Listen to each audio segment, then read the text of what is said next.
Hey, what's going on guys? It's me, XP Master here, back for another Minecraft video. And today guys, we will be discussing the scientific method in Minecraft. Now before we start guys, go ahead and hit that subscribe button, the like button, and the bell to never miss another video. And let's get right into it.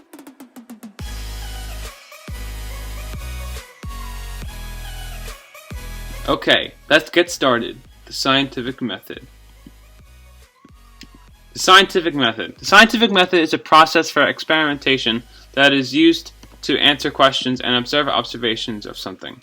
There are 7 main steps of the scientific method that should be followed during an experiment. The steps of the scientific method.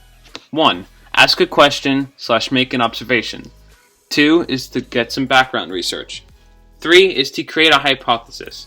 Number 4 is to test your hypothesis, which would be the experiment. 5 is to analyze the data that you collect from the experiment. 6 is to draw the conclusions, and then 7 is to share the results. Your hypothesis is an educated guess or prediction about a problem solution. It is also an if-then statement.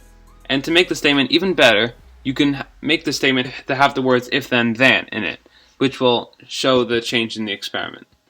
So that would make you include the words like increase and decrease.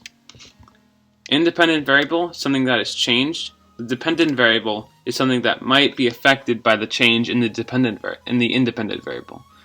The experimental group is the one that is tested and has the independent variable, and the control group is the one that is not being tested and doesn't get into the independent variable.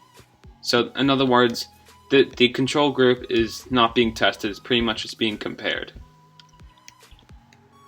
Now we're going to test the hypothesis and the scientific method that we just discussed in these rooms on a real experiment.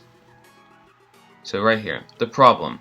How does the amount of sunlight affect the growth of wheat? Okay, so the independent variable here would be the changing of the amount of sunlight each wheat receives. The dependent variable would be the measure of the amount of growth that occurs in each wheat.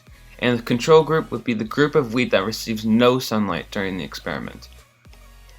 The constants that stay the same, constants are the things that stay the same in the experiment. So all the wheat crops will be given the same amount of water. All wheat crops will be planted in the same type of soil, and all plants will be the same type of crop. And the hypothesis would be, if the amount of sunlight is increased, then the wheat crop will increase. The wheat crop growth will increase.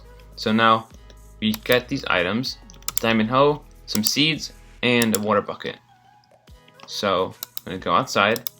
Plant 1 gets complete sunlight. So let's hoe the grass, put a seed in, and have some water. Then plant 2 gets a little bit of sunlight, so not too much. Then you put seeds. And then plant 3 gets no sunlight. So, yeah. And now we wait for it to grow.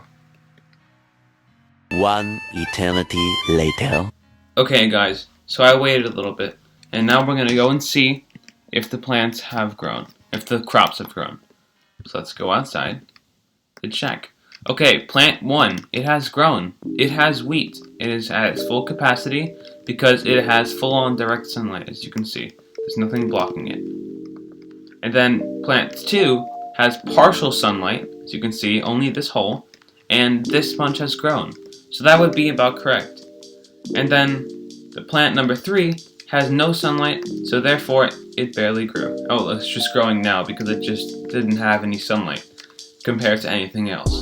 So that would mean that our hypothesis is correct.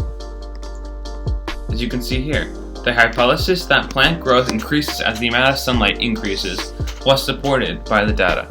Plant 1, which has direct sunlight, grew much quicker than plant 2, which has partial sunlight.